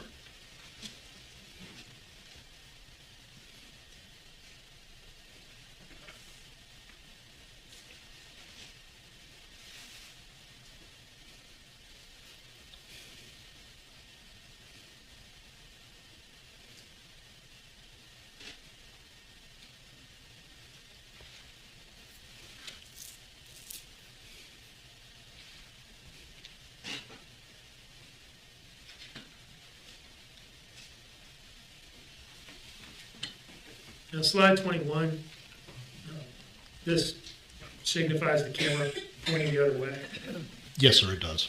And I think you mentioned earlier that a vehicle driving into Azalea would pass through the field of view of the camera we just watched footage from into the field of view of this camera. Yes, sir. Now, the next slide, what are we going to see here?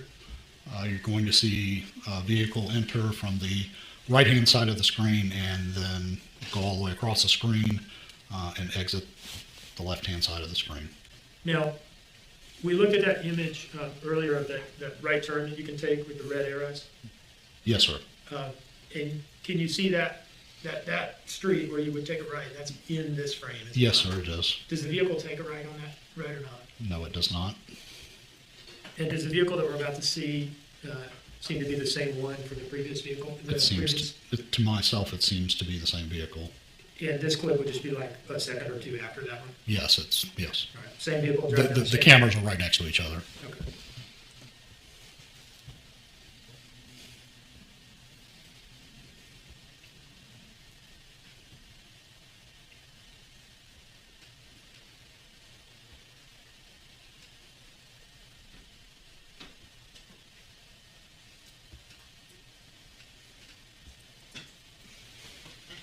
Now, you mentioned earlier that if you drive in this way that we've just watched this car do, you can make a loop and take that one-way exit road? Yes, sir. It's a loop. There's several roads that bisect it, but you have to go to that other road to exit.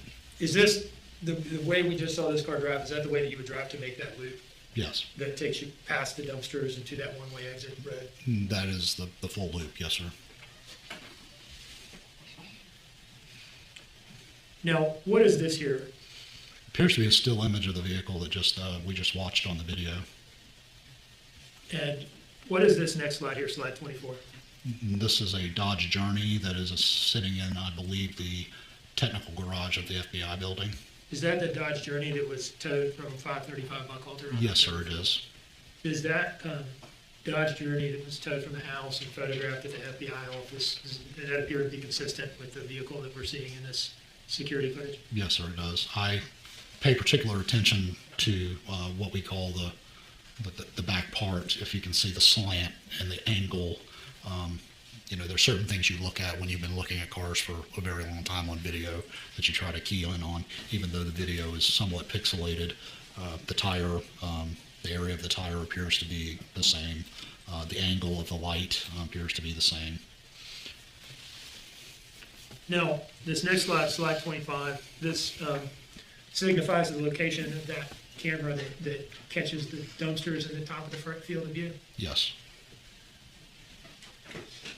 Now, what are we going to see here?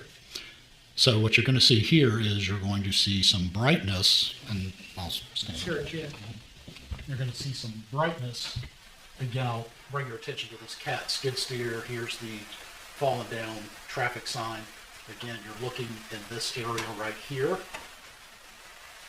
And that's kind of orientates you. And you said you're going to see some brightness. Does it appear to you to be vehicle headlights? Yes, it does. And are those vehicle headlights moving continuously throughout this video clip or not? No, sir, they're not. Can you tell us for about how long they appear to be stationary? I think I said earlier, I misspoke. I believe it's probably around 2 minutes, 2 minutes, 15 seconds, something like that. And based on the pictures that we've looked at so far, what area of the Azalea Mobile Home Plaza do those apparent vehicle headlights appear to be stationary at for 2 minutes or so? Judging by where they're stationary and knowing what I knew from the white vehicle being parked there, I believe it to be in the area of the dumpsters. Now, initially, when you're just seeing headlights stationary in the area of the dumpsters, are you able to tell what vehicle that is at that point? No, sir. Is there a point in this video clip where you do get a good look at that vehicle? Yes, sir. I believe so. If the jury remembers, I spoke of a hurricane fence and the slats going through them.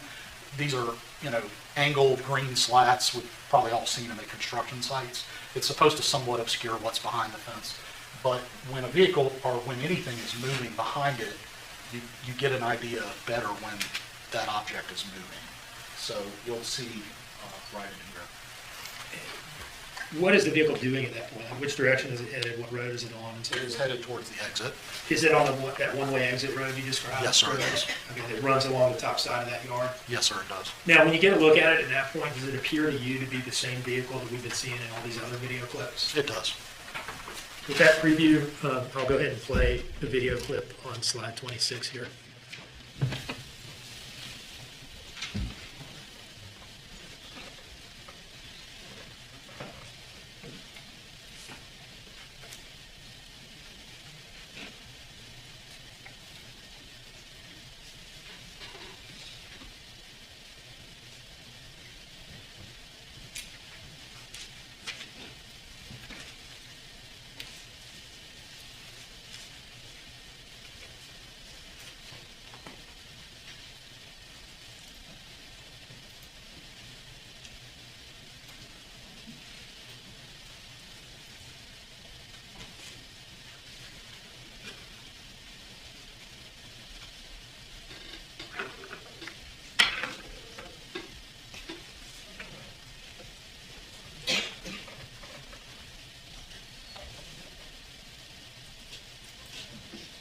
Now, at this point, we're about halfway into this video clip. At this point, do those headlights appear to be stationary in the area of the dumpsters? Yes, sir.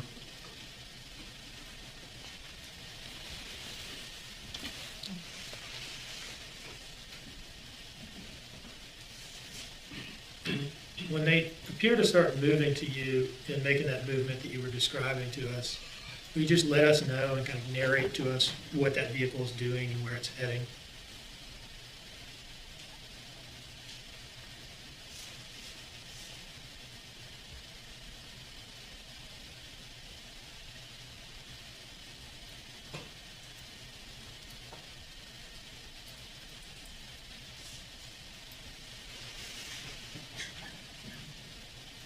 Okay, it's now moving.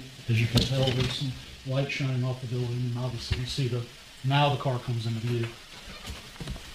You can see it pass what appears to be the same vehicle, a crossover vehicle, which is what a Dodge Journey is classified as, a crossover. And which direction, like where would this vehicle be heading at this point? Logically, it'd be heading out, exiting the Azalea Mobile Home Park. Towards Ogeechee Road? Yes, sir. All right.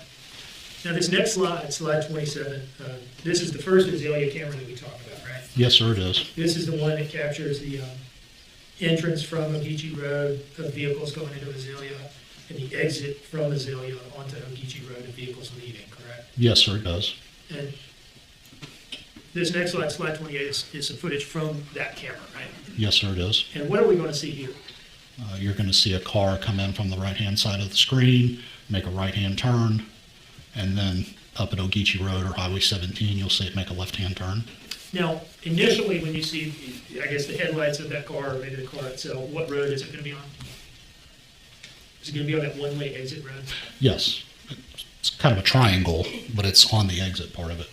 And it's going to make a right onto the Azalea Road that comes off of Ogeechee and then a left onto Ogeechee Road itself? Yes, sir, it will.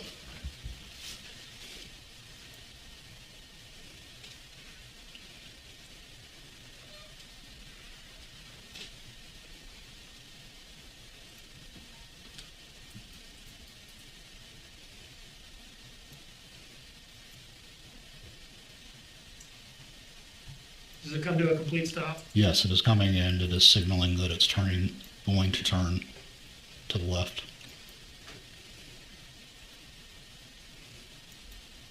And now it's turned. No. From the footage that we've watched to this point, did that vehicle appear to stop at the Chevron on the way in or No. on the way out from Azalea? No, sir, it did not.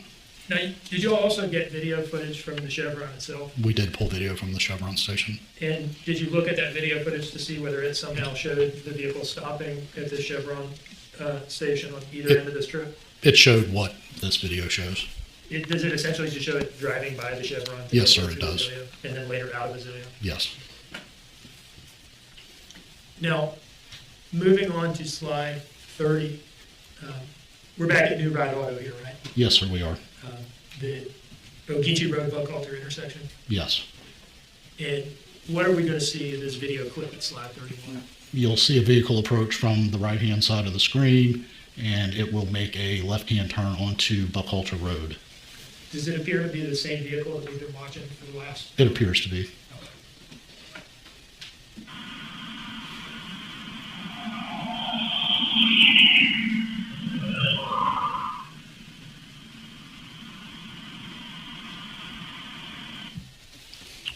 A little glitchy. Let's try that again, see if it works better.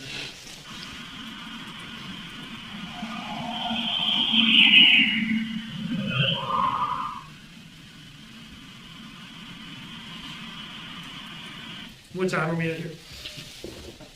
It is 1:22:45 in the morning on Wednesday, 10/5/2022.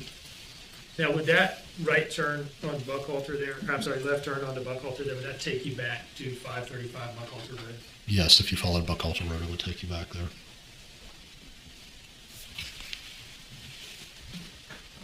One moment, please, John.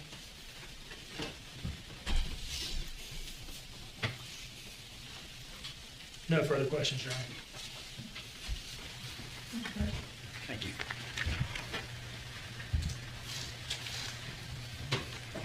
Sergeant Coleman, how are you? I'm doing well. How are you, sir? Good.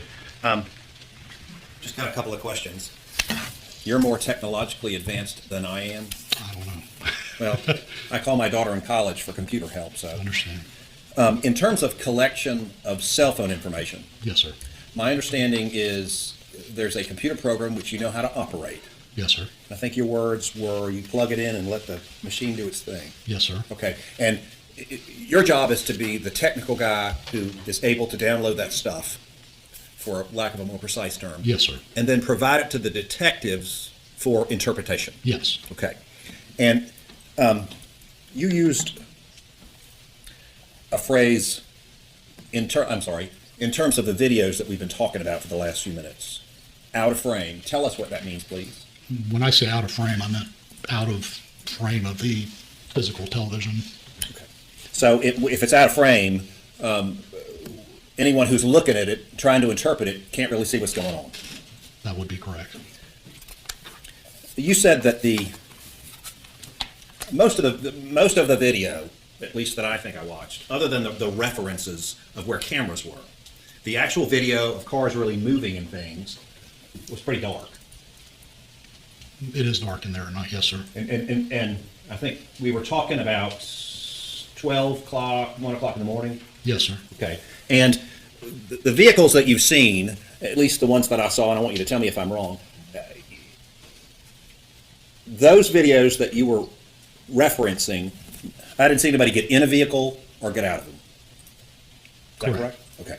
So we see cars moving or just parked. Yes.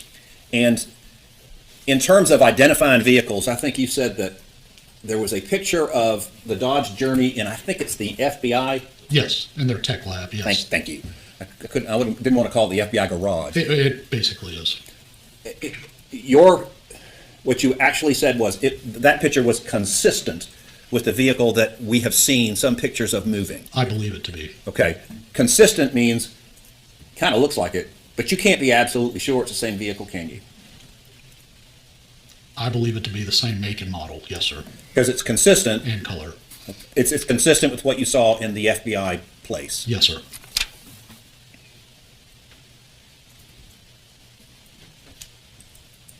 That's all I have. Thanks, sir. Yes, sir. There are a couple slides on here that I neglected to ask you about because I momentarily thought we had come to the end. Going to slide 32, what structure are we seeing here? So this is a single-wide mobile home. I believe it's, can't remember the lot number.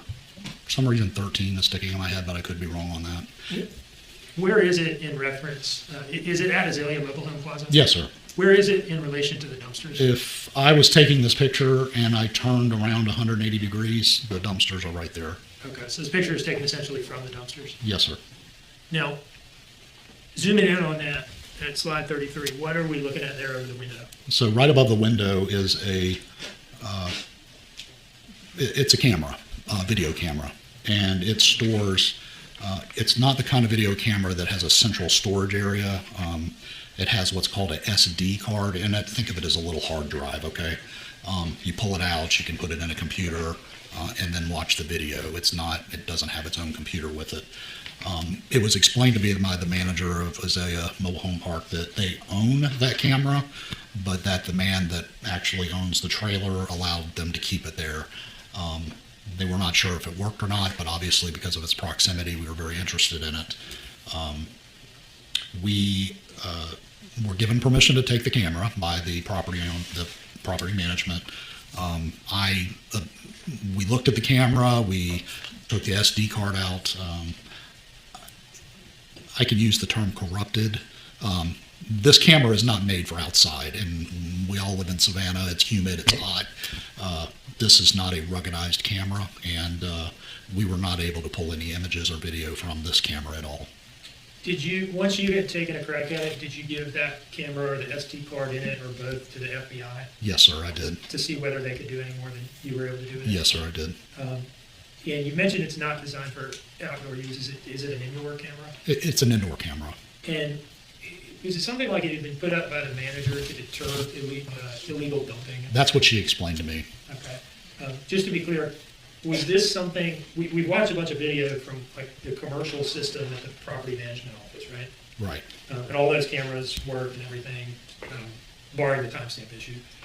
Was this camera a part of or tied into that, commercial system? No, sir, it was not. Something totally different. Yes. And you guys took it and did what you could with it. We did what we could with it, yes, sir. But you were ultimately not able to recover any footage from it from the night of the 4th? I was not, no, sir. Okay. One moment, please.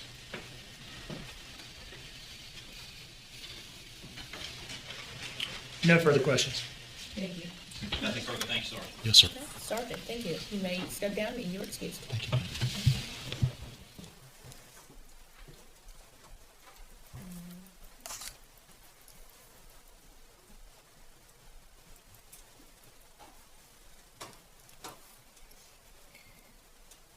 I think it's a great time for a break.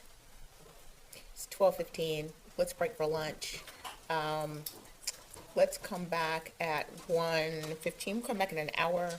I understand that you're having lunch here up in the snack bar area. We'll get started. No worries. We're not going to go extremely long today. Okay? I figured I'd break it to you, but You're going to make me the bad guy if that ends up happening. No objection to that.